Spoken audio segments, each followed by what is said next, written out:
Яг энэ хүүхд тарах үйлчлэгийн хууль одоо ингээд явах байх л да. Тэгээ зүгээр энэ дээр бол бид нэр үнэхээр одоо санаа зовоод байгаа нэг асуудал бол энэ хүүхдийн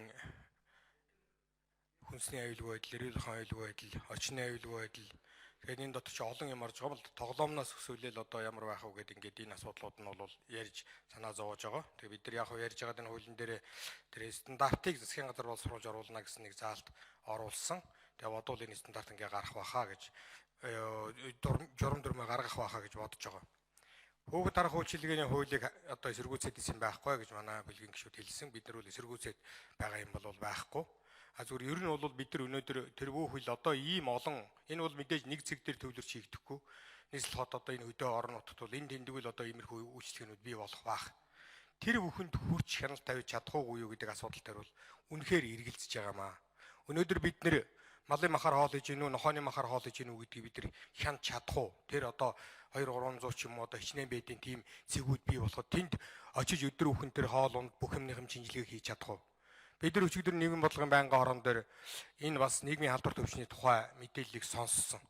Энэ бол бас нэлээд сонирхолтой тоо баримтууд одоо гарч ирсэн л да. Гэтэл өнөөдөр хүүхд дарах үйлчлэгээр нэг хүн ирэх аваад хүүхд дарж байгаагийн нэрийн дор хамаатан сад нь хин нэгэндээ орхиод гараад яваад өгөхөд тэр нийгмийн халдвар төвчтэй хүн тэр хүүхдүүдтэй харьцаад тэр хүүхдүүдэд тэр өвчнийг алдаахгүй их баталгааг бид нар гаргаж чадах уу?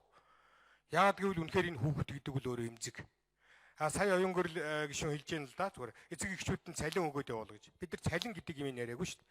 Хувьсгал зардлаараа 115 мянган төгрөг нэг хүүхдэд оногдох юм байна. Энийг өгөө гэдэг тооцоог бол засгийн газар хийсэн байсан. Тэгэхээр тэр эцэг эхчүүд нь энэ 115 мянган төгрөгийг өгөөд явахад одоо нэг хүүхдэд оногдох энэ зардлыг өгөөд явахад адилхан 60.4 тэрбум төгрөг гарна штэ л гэдэг одоо ийм тооцоо судлааг л бид нар хэлээд байгаа юм л да.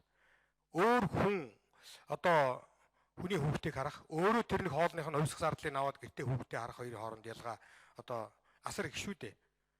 Үндсэндээ бол бид нар гэртээ цоочилдаг гэдэг байгаа. Тэр гэртээ цоочилж байгаа хүмүүс чинь бол хөөрхий өөрийн гэсэн орлого байхгүй.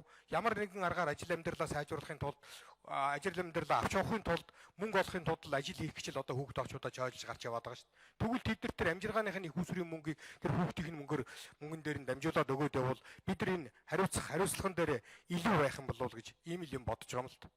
Тэгээ бид нар тэр хугацааны хувьд нэг зүйл хэлсэн.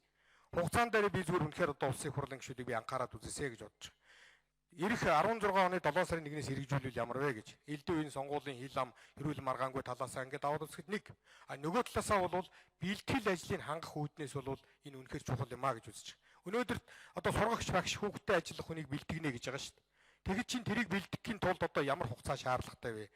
Тэр хүмүүсүүдийг бэлтгэх одоо тэр дамжаа курс төр хөтөлбөр энэ төр нь гарсан юм уу?